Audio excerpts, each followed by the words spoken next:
Getting through my morning every day. Every morning. Ladies and gentlemen, Adelaide's Jody and Hazy on Nova.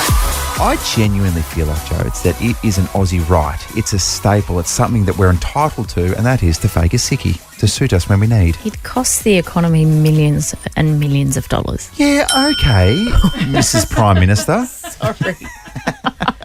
Who do you work for? Jody Albanese? I don't mean to be a Debbie Downer, but I'm that person that even if I wanted to have a sickie, even if I needed to, I'd be like, no, I'm going to soldier on because I don't want to let people down. Oh, what a buzzkill you are. Oh, okay. What about this lady? A woman who called in sick so she could catch a flight was mortified when her manager approached her at the airport. Oh, no. Yeah. So her name's Grace. She's 23. She posted on TikTok. She detailed her awkward encounter with the caption, "Me taking a sick day just to end up on the same airplane as my manager," even including a photo of her boss seated a few rows ahead of her. She explained she works as a freelancer between Bali and Europe and claimed she had a doctor's appointment on a Friday and would not be able to go into work. She said, long story short, I was waiting in the line when I saw a familiar face coming to me which called my name. She explained that her manager also often stays in Bali, and when he spotted her at the airport before the flight, he sarcastically asked, "Oh, so this is the hospital?" Oh, well played, Mr. Manager. Fortunately for Grace, she said they ended up laughing about the whole thing. She said we ended up talking all the whole way in the airplane, and while we're inside, he took the picture and he sent it to me. So he was a good sport He about was it. okay. But I tell you what, and if I was the manager, I say that it's our right to take a sickie as an employee, but if I was an employer, I probably wouldn't be happy. No, and if you caught someone doing it, Yeah. you're not a sickie taker, are you? Yeah, 100%. I've taken. No, I had a day off and I got my wisdom teeth out. I can't remember the last time I took a sick day. I don't want to jinx myself. I haven't been sick. As part of Nova. I don't think I've taken a sick day for Channel 7 as well. Can I just speak on behalf of all the team when I say I wish you had have taken more days when you had your wisdom teeth out, because the amount of whinging. Oh, really? I look like a chipmunk. I was I know. pushing through a lot of pain. I know. We'll take the time off. Yeah, okay. Don't be a hero. No What? one gave you a medal, did they? No, they didn't. I'm still waiting for that. Why do you feel like newsreader Abby's got a story in this space? Definitely do. No? Do you want to turn your mic on, mate? Audio's not working then. I've never lied about being smack. sick. You've never always lied. I got to the point here where I was that sick that Boss Josh came in and said, "Abs, I need you to take the rest of the week off because you sound terrible." Yeah, and I you do remember that. You remember she had a coughing fit on air and we were Yeah. like, please go home. I was bringing the, what are they called? Humidifier The vaporizer in to try and sort my lungs out. You sounded like Vin Diesel. Yeah. It was very concerning. The whole building, all of Nova 919 smelled like vapor rug. Yeah. Loved it. 13, Cleared 24, your nostrils 10. out. When did you get done taking a sickie? I took a sick day from a job when I first arrived here in Adelaide, and I was a receptionist, and I hated that job. I hated it so much. The boss was awful. And so I just gave myself a mental health day. Unfortunately for me, I decided to go for a run late in the afternoon, and guess who drove past? And guess who got called in the next morning? So you got in big trouble? Yeah. Ooh. And guess who got told, how sick were you yesterday? And I said, oh, yeah, it wasn't good. She goes, could still go for a run though, couldn't you? Yeah, and you're like, yeah, but my splits were awful. My 1K splits were just awful. I'm so disappointed in myself. 13, 24, 10, when did you get done faking a sickie? Good morning, Daniel. Hi, good morning. How are you? Good. You're planning to pull a sickie? Yeah, so I had worked with a bloke for about a year and a half. So, figured he's a friend. I can trust him, blah, blah, blah. Oh, no. And on the weekend, I was going to take an interstate trip. So I told him, on Monday, I'm going to pull a sickie. We all laughed about it, chatted about it, no problems. I go into work on Tuesday. Boss calls me in for a meeting, and he told me, pretty much the guy went behind my back and told him, and I got fired on that day. Oh, my gosh. What a dog of a mate. Yeah. I still hold a grudge till this day, and it's been about 8-9 months. So you should. I'd be furious. Hey, Daniel, did you confront him? Have you spoken to him? No, he did, so he did drive past my house and sent me a video randomly after 6 months of not speaking to me. So I did the same. I found out where he lived, and I sent him a photo of his own house. Okay. We're going into dangerous territory now. Yeah, now we're in stalker territory. There you go. Oh, my God, Daniel. Hey, Nicole. Good morning. Good morning. Welcome back. Thank you. What happened, Nicole? I used to work at Flinders. I'm a nurse, and I was over at a friend's house for dinner before this night shift that I had to go in for, and I wasn't really feeling it. And my friend was going to have a great night and go to the club and, party on. Yep. And I thought, look, I'll call in sick because I hate night shift. I don't want to go, and I think the club is much better. Yep. So this was back in the day. You'd have to call the hospital coordinator, and then they transfer you to the ward and talk to one of the senior nurses. Oh, no. So I spoke to the hospital coordinator, said I'm not coming in, and then got transferred to the ward, one of the senior nurses, and she's like, oh, you're going to the club, aren't you? I said, no, I'm not. And then saw her there that night. That's the best. How did that conversation go down? Yeah, that wasn't great. It wasn't great, but look, they couldn't do anything because, we're short on nurses, and I was permanent, so, there was nothing they could do. I just got, a couple of dirty looks and, talked about behind my back for a while there, but there's not really a lot they could do. Yeah. You should have said, Nicole, look, listen, I'm working. I'll be nursing a hangover in the morning. That's right. Exactly right. Exactly. So who's at fault here, hey? Yeah, exactly right. Just doing my job. Yeah, thank you, Nicole. Good morning, Jared. Good morning, guys. How are you? Good. When did you get caught taking a sickie? Sorry, back a couple of years ago when COVID was in full swing and the borders were all shut, was a little bit desperate for money, and I had an opportunity to go do an interstate job to earn a little bit of cash, and end up falling on a Sunday, Monday, Tuesday. So I called in sick for my permanent job for Monday, Tuesday to do this cash in hand job, but something went wrong with the border re-entry. Oh, no. And I ended up in quarantine for 2 weeks at the Stanford. So I had to explain to my boss that I wasn't feeling well for the Monday, Tuesday, but somehow or another the cash in hand job went south on the weekend, and I'm not being able to come in for the next 2 weeks. You can't talk your way out of that either. Like you've got to come clean. Did you just go, right, here's the situation here, Jared? Yeah, I had to.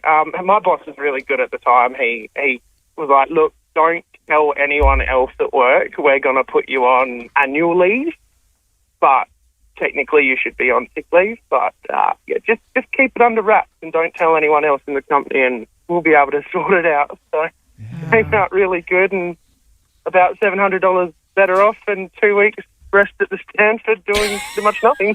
Not the worst result. It isn't. Not the worst result. Oh, man. the chips fell the way for so many people where they got 2 weeks off, right, to do 100%. absolutely nothing in quarantine. Yeah. Guess when I got COVID?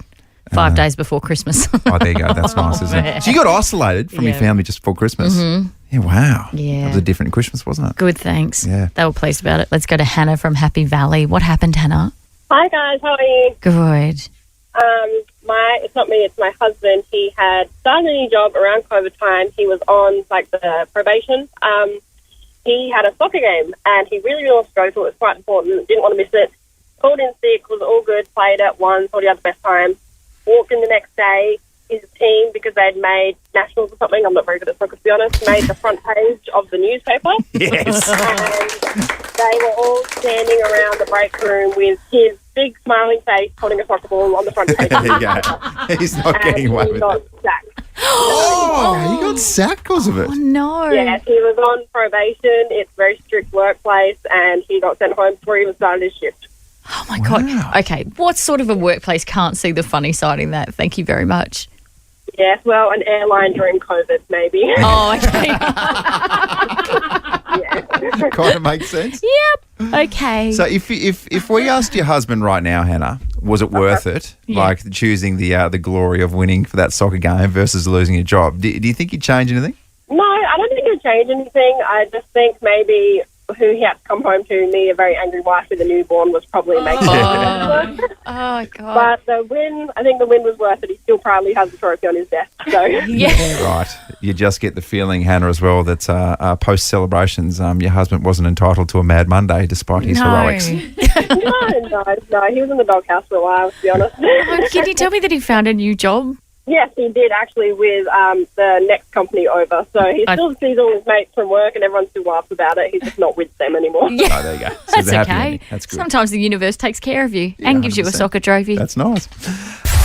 Here's what you're waking up to, Adelaide. In the news today. Breaking news. What's in the news today? Your post-snooze news. So this is everything that's happened in the last 12 to 24 hours that you need to know about if you're heading to the gym, heading to the work site, whatever it may be. We're going to educate you, firstly starting with newsreader Abby, and oh my goodness, this Isaac Rankin thing keeps getting worse and worse. I think we all, by this point, don't drink an X. Don't drink, or even Instagram, Facebook, whatever. Don't do it. So basically, Jacob Matheson has tearfully apologised and said that he didn't mean what he wrote. He basically got on X after Isaac Rankin hit Brandon Stasovich. Yep. And obviously there was concussion there. And he came off the field.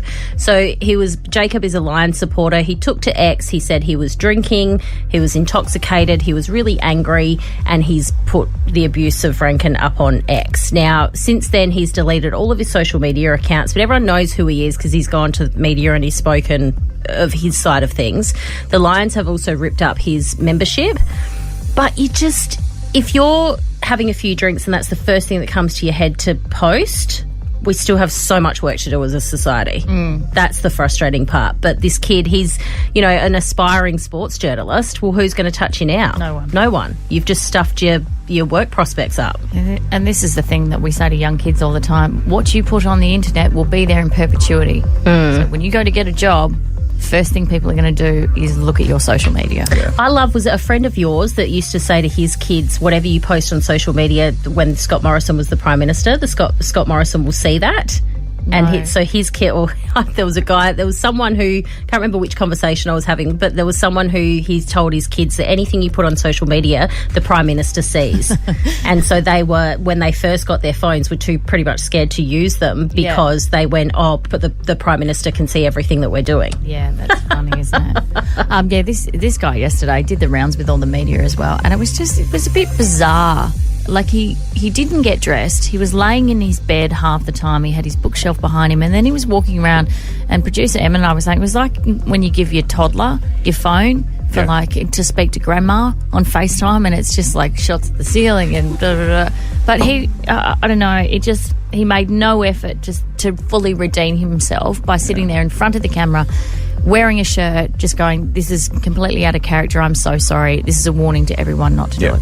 I think the thing as well that people think when it comes to football and people saying, I'm a member, I've got the right to do things, I've put bets on and things like that. The fact that you're thinking those thoughts when you put it via X is the most concerning thing. You have a right to be upset, and you have a right to be passionate about the club lose, like the Crows, when the Crows haven't had a great season. You have a right to be passionate about that stuff, but you don't have a right to verbally abuse people online and racially vilify them. Well, and the fact that he's drunk and his mind goes there, you're right. The other thing as well, we get to obviously cross paths at Channel 7 with all these footballers.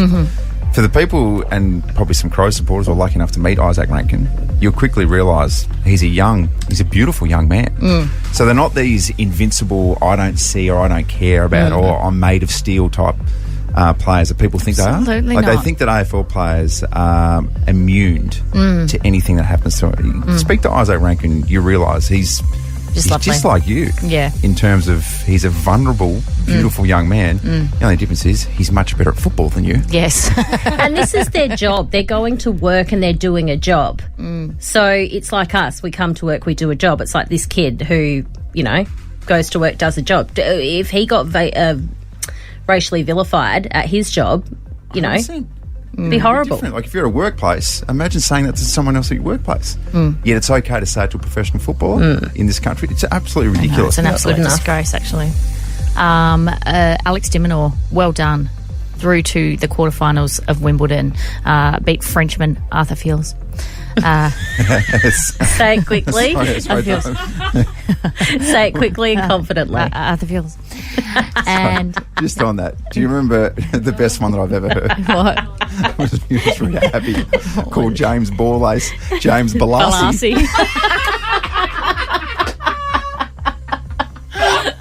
Congrats to James Velasquez. Oh my God. Anyway, he beat him 6-2, 6-4, 4-6, 6-3. He won, and everyone was like elated for him, but his foot got stuck in the grass and it jarred his hip. So he sort of, instead of celebrating, went and sat down, looked at his box, shook his head. So sorry, how did he get stuck in the grass? What was he playing on Kilburn Oval? The Ponderosa. It's a pretty short cut at Wimbledon, isn't it? It's pretty pristine. I don't think you get a better manicured surface than Wimbledon, do you? That's what I thought. So there's some concern over him, but he has said he'll be all right. He'll soldier on and into the quarterfinals. Well done. World ranking up to number 6 now. That's good. Very nice from Alex Dimon. Let's hear from him. The problem is that I just try too hard on the tennis court, right? I'm trying to reach every single ball, and I just jarred it a little bit, but it's nothing to worry about. I'll be back, I'll be fine, and I'll be ready to go. That's what you say in a job interview. Hey, what are your weaknesses? Oh, I'm just a perfectionist. I try too hard. I love the team too much. Yeah. I'm too devoted to this job. Whoops, sorry. I love fresh hits too much. I mean, my problem is, and this is what I said in the job interview, I just live for throwbacks. Yeah, throwbacks. And I'm a little bit too intense about it. The throwbacks is my oxygen. That is your post-snooze news. Sydney nightclub Chinese Laundry is encouraging clubbers to stop using cameras on their phones. Wait, so Chinese Laundry is the name of the nightclub? That is the name. It's a really famous nightclub up in Sydney. Yeah. Like a real solid dance nightclub. It's where you go to rave. Oh, oh no, that was Rage. That was Rage. Sorry. So it reopened last week. The legendary local music venue decided it didn't want visitors to take photos and videos inside. Instead, it wants them to focus on enjoying the moments. Oh, hallelujah. Riverside, mother. Enjoy the moment, guys. So when you enter the nightclub, patrons have a sticker placed on their mobile phone camera. Okay. So you can't take photos. Couldn't you just remove the sticker if you're really desperate? You can, and the stickers are optional. Oh. And it reads on the sticker, laundry instructions. It also includes a drawing of a phone with a cross through it. The head of music and nightlife, Nick Van Teel, the big Teel stuff. G'day, Nick. He said the response from visitors has been mostly positive. He said there aren't any consequences imposed on those who choose to remove the sticker, but so far everyone's been really supportive of the idea, and it's had a very positive effect on the experience inside the club. Enjoy the moment, guys. I do love that because now when you go to concerts too, Hazy, it's like everyone's filming the concert on their phones. It's like instead of just being in the moment. Yeah, but I wonder if we had phones back in the day, whether you would get your phones out anyway. Do you know what I mean? I don't know. Like they're like, oh, it's this new generation. I feel like we would have always done it. And then there's those photos of people reading the newspaper on the train. Yeah. They were doing that because they didn't have cameras back in the day. Yeah, very true. But good point from Nick. Just enjoy the music. Turn down for what? So you can bury your face in your phone, or you can engage in some really awkward chat. I'm not even kidding. I remember as a young man at a nightclub going up to a girl who was very, very pretty. Right. And saying to her, oh no, little icebreaker, oh no, hey, how are you? And then her going, good, thanks. And anyway, I was like, oh, I got nothing else. And I said, how have you been? And she said, yeah, pretty good. And now I'm like, now I've really got nothing. And then I swear to you, I said to her, oh no, how will you be? And at that moment, she had to go to the toilet. Oh, did she? Yeah. I don't know that she needed to go to the toilet. I just feel like she was avoiding that social situation. Oh, God. I remember when I went and saw Things of Stone and Wood. Can you remember them? They sang Happy Birthday, Helen. Yeah. Happy birthday, Helen. On the Gold Coast at Cheeky's nightclub. And if I had had a phone, I wouldn't have noticed that this really blonde, cute surfer was perving on me, and he wouldn't approach me if I had stood there on my phone taking photos, would he? 100%. And we wouldn't have ended up pashing by the end of the night. Happy birthday, Helen. Yes, there you go. Wait, so you weren't pashing to this? Enjoy the moment, guys. Joe's money can't buy happiness, we know that. No. Yes, but apparently it can buy you all sorts of outrageously random things, including a spot in heaven. What? Yeah, that's right. What are you talking about? $100 per square metre it'll cost you for a little spot in heaven.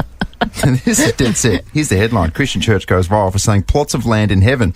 A pastor has claimed that God authorised him to sell plots of land in heaven, assuring buyers a spot near God's palace, regardless of the plot size. Wow. How could this possibly go through? A circulating brochure outlines the purchase process, depicting a middle-class house in the sky and a family of 4 ascending golden steps towards it. Wow. Oh, gosh. Payment options include Visa, MasterCard, Google Pay, American Express and Apple Pay with instalment plans available. So it's a dead set thing. I just had this vision of the Hayes family ascending towards heaven, towards your plot, and there's like the pearly gates, and then who's in charge of them anyway? He's like, yep, in you go, Andrew, in you go, Cara. Yep, no, Henry, that's fine. Lottie. Oh, you're kidding me, aren't you? Yes, Lottie getting halfway up and then falling off because she tried to wrestle a cloud. Landing in hell. 13, 24, 10, some of the random things that you can buy. Producer Emily, you've got one. I do. So this was for my high school boyfriend. I bought him a plot of land in Scotland so that he could be a lord. Wow. The Lord thing, that's it. Wow. I think, remember Heath Shaw used to play football? Yeah. I think he did that same process. He's Right. Lord Heath Shaw. There you go, yeah. So you can buy a 10 square foot plot, and at the moment it's $100. So that's a 10 square foot plot of land in Kilnation, and you become a laird, lord, or lady of the Glen. Jodie, you would have bought some random stuff. I just know, if I know anything, I know Jodie has made some really ridiculous purchases. I'm a Facebook marketer's dream, as you bet well you know. are. You remember that time I brought that like egg dispenser? It's still sitting in my cupboard. It's like a stack of it. I'll bring it in if someone wants it. Yeah. We had a babysitter that when Harper was born, bought her a star. Yeah.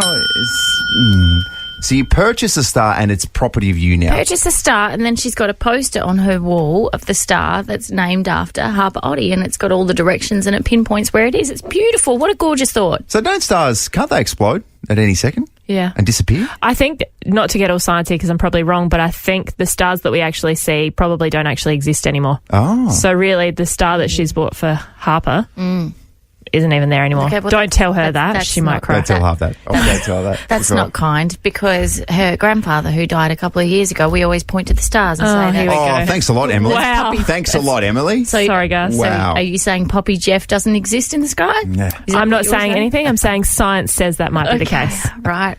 Wow. Also, I can see your Harper and my Lottie being like, no, I want that one. Sorry, that's the moon. I want it! Get it for me. Jodes, here's some of the random things that you can buy on the internet. I'm going to start with the romance novel that you didn't know that you needed. What is it's it? called But Wait, You're a Horse? And it's dead set, the romantic novel, the story of a woman who falls in love with a horse. Oh, my goodness. I mean, we have a name for that. That's called bestiality. Yeah, look, let's not get bogged down in details. Okay. So that's $12 on Amazon. Yep. There's a crapping cats calendar, a genuine calendar of different photos of cats taking a crap. That's good. And they're so delicate when they do it too, aren't they? Aren't they? Yeah, it's like they're very embarrassed about it. Yeah. Well, don't let yourself get photographed, idiots. This is one of my favourites, a licky cat hairbrush. What? So it is a brush that you attach in your mouth and you brush your cat and it looks like you're licking them because that's what cats like to do. $25 on Amazon. Oh, jeez. Super weird animal themes in what you've just said. Yes. Isn't there? And finally, and I don't know why I feel like I need this, for $16 on Amazon, urinal shot glasses. So they're shot glasses that are shaped like urinals. Don't you feel like you need them? Oh, my God. I'm so sorry your birthday's just been and gone. Oh, my gosh. Well, I guess you know what to get me for Christmas. Perfect. That or my new favourite novel. But wait, you're a horse? Just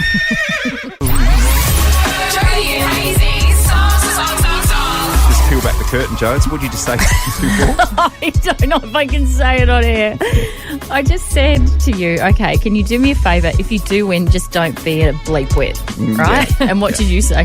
I said, nope, can't promise that. I can promise the opposite of that. Yes. I can be an all-time bleep wit. Yeah, well, I'm anticipating that. Cassie from Seacliff, good morning to you. Hello. Good morning. I believe in you, Jodie. Thank you. That's really kind, and thank you for choosing me. I know it was a pity sort of selection, but that's okay. I understand my ranking system here. Good luck to us, Cassie. And let's go to Chris to Fairview Park. Hey, Chris. Good morning, guys. Good luck, Hazy. Good on you, Chris. Thanks for jumping on board. You won't need it, but good luck. That's the sort of arrogance we love in this Okay, space. I said to Hazy not to be a bleep wit. I will say the same thing to you, Chris. We're a nice duo, you and me, Chris. Just a couple of bleep wits. All right, so this is how it works. 2 Nova songs, orchestralised, and we have to guess the name and the artist. Am I right, producer Emily? I would say 3 Nova songs. Not 2. Yep, but that's all right. Well, hopefully we don't. Yeah. I'm used to it being all over in 2.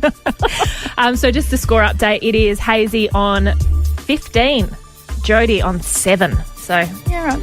a little bit to come back from. Okay. Are we both ready? Names are your buzzers. Yep. And as soon as you buzz in, we don't have time to waste, okay? None of this. Shouldn't mess around anymore. I'm going to be stricter than Zoe, okay? Straight on it. Let's go. Song number 1, please. Let's Okay, fly. Mum.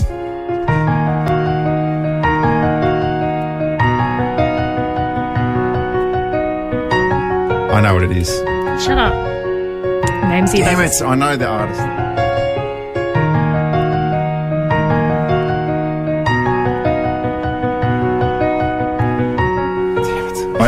it. I don't know the title. Shush. I think I'm out. Oh my God, I know it. Is that why? Okay, Got a names your buzzer? Jody. Oh, Hazy. come on, guys. Yep, Hazy. Taylor Swift, Trouble. No. Oh, no! Joe? You didn't say your name. No, he did. He didn't have the full title. I knew you were trouble. Taylor Well Swift. done, Jody. A little bit too cocky there, Hazy. This could come back and bite you. Oh, my gosh. What about I went straight for the song reveal? I without know. even waiting I for the didn't even point to you. confirmation? Whew. Oh, man. That could come back to bite you. I knew what it was, but I couldn't think of the title. Oh, my God, I'm losing. This is what this feels like. Okay, shush, get on. All right, ready? Ready for song number 2? Yep. Here we go.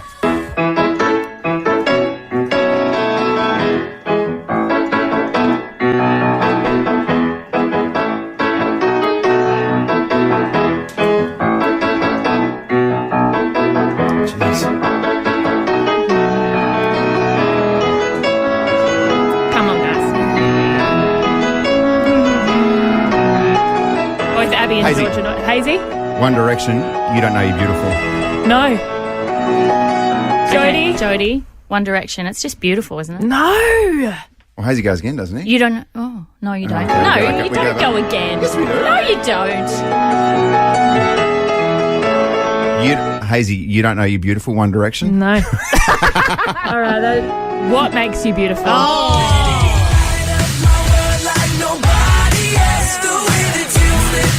You even had great One Direction chat this morning. Oh, my gosh. You're way harder than Zoe. I told you. Yeah. That's I'm true, here to isn't be it? strict. She's actually brutal. Imagine being Max and that was your mum. Oh, no. All right, ready? So I'm going for a draw. Yeah.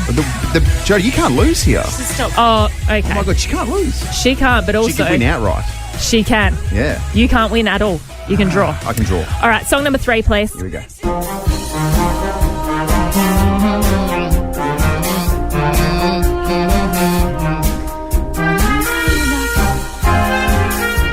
Oh, Jody, Aqua Barbie Girl. Oh my It's a win for Jody. Hang on a second. What's going on here? Do you feel okay? Are you okay? What the hell is happening here? Oh my gosh, I'm all dizzy. So not only did Jody win, but Cassie from Seacliff takes home a Wallace family pass as well. Good on Cassie. Yay, I'm so happy for you. Oh, do you know when I you're knew in a you could do it. You know when you're in a situation where no one has faith in you, no one in the world, and you were the only one, Cassie. You enjoy that knew you movie, could. and you have some you. popcorn on me, doll. Thank you. I will. Thank you. Oh, hey, Chris, I'm so sorry, mate. I'm so sorry. Oh, God. What a disappointment. Oh, I'm sorry. Thank you for calling up, Cara Hayes. Oh, my God. Wow. Oh, there you go. 8:15. Yeah, 8:15, Jodes. Yeah. Don't call it a comeback. Okay, I won't. But you're trending in the right direction. Okay, I Nice will take this work. victory. I'll take the 4 points. I'll take the W. Full credit to the boys. You're on fire. Don't even look at the screen. What song we got here? Go for it. Oh, this is Taylor Swift. Yep. And this is the song that's about her being unhinged. Oh, it's too late. Sometimes feedback's good, isn't it? Sometimes it's good, sometimes it's nasty. And in this case, you received a little bit of solid feedback about your work on Channel 7. Yeah, interesting. So we did a little hosting. This is with Bruce Abernethy, the great Bruce Abernethy, on the weekend for the Crows game. And at by halftime, we were already starting to talk about the Isaac Rankin situation where he collected Starcevic in the head. Yep. In time, it didn't look like he got him in the head. But then since then, when they've both gone off to be assessed and Isaac had a little bump on his head, you thought, well, there's a head clash here. Okay. So we had to talk about it. Yeah. And talk about it you did. And then Scott jumped on his keyboard and has said to you in a tweet, "Since when has your sternum been part of your head? Isaac Rankin clearly hit him under the rib cage and knocked the wind out of him." Isaac spelt incorrectly, by the way. Those two Port Power supporting numbskull, singular. I mean, I'm pretty sure there's two of you. That's a bit harsh on ABBA. On Channel 7 should just shut the front door and worry about Ken and the booing. Oh, solid stuff. Okay, Scotty. There's a couple of things to take away here. Yeah, well, unfortunately, first of all, Scott, unfortunately, I hate it that we were right. It's been given 4 weeks. I wish it was just sternum. I've worked with you long enough to know that you hate being right. Yeah, I know. I really am right. I don't want to be right on this particular occasion, but who would have thought? So I guess if you're going off with concussion protocols, there's been a head knock. Yeah, sometimes your head's connected to your sternum, all those types of things. I just will say this. If you're going to be a bit of a turd on Twitter, at least get your spelling right and your grammar, because immediately people will pile on, won't they, and go, good on you, mate. Yeah. Oh, see, I've copped heaps of mean tweets before. Have you? Only once have I written back. Actually, twice. One time during my SEN days, some bloke said, Andrew Hayes is nothing more than Kane Corn's little lapdog. So I responded with a little dog emoji. Yeah. And then the person got around me after that, which is quite strange. Yeah, okay. And another time was a bloke who was absolutely teeing off on me about something that he'd heard on SEN. Oh, Hayes, you're an absolute twit. I bet if you did this, this, this and this. And then I had to respond and say, thanks for the feedback, mate, but I wasn't on this morning. I think you've mistook me for David King, but that's fine. Yeah. I think when you're kind to people back, then they sort of really backtrack. I had this guy absolutely rip into me. He sent me a DM. Yeah. Ripped into me on Instagram, was like, you're this and you're that. And I just wrote back and said, mate, thanks for your feedback. Really appreciate it. I think it's important to remember that kindness is a really good thing in this world, etc. Blah, blah, blah. You took the noble path. Yeah. And then he wrote back, oh, sorry, mate. I was so blind. I don't remember sending that. So at least he's honest. I was so drunk. I was so drunk. I don't recall abusing you on Instagram. Soz about that. Sometimes in this space, Jodes, and I'll rarely reply, but I think, what would the great James Blunt do? You're beautiful. And if you're not aware, James Blunt on Twitter is magnificent. He's so brilliant. He gets trolled a lot. Yeah. And he responds. Yeah. Because if people take umbrage to his music and they don't like it, that's fine. But I still think keep your thoughts to yourself. If you don't like James Blunt music, don't listen to it. For example, user A said, does anyone else hate James Blunt's voice? I can't stand it. James responded with, I never liked the sound of my voice either until it made me rich. And you go, damn it, he is rich and very successful. That sucks. Here's another one for you. This person wrote, do you think James Blunt has run out of his You're Beautiful money yet? And he responded with, ha, ha, ha, ha, ha, ha, ha, ha, ha, ha. No. He doesn't stop. This is my favourite. Do you want to hear my favourite from James Blunt? Okay. Someone wrote on Twitter, has James Blunt done anything other than You're Beautiful? And he wrote that and a few supermodels. That's why he's the king. Listen to him. Oh, James, you are beautiful. You're beautiful. You're beautiful. In all situations, you've got to ask yourself, what would the great James Blunt do? I'm still going to take the path of not responding. Oh, you didn't have a witty response for Scott? Oh, no. I can't respond. It's too late now. Yeah. It's too late now. Moment's passed. It's moment's passed. It's like and I'm not witty enough to, by the way. It's like when you go home and you lie in bed and you go, why didn't I say that? Yes. It'll come to me tonight.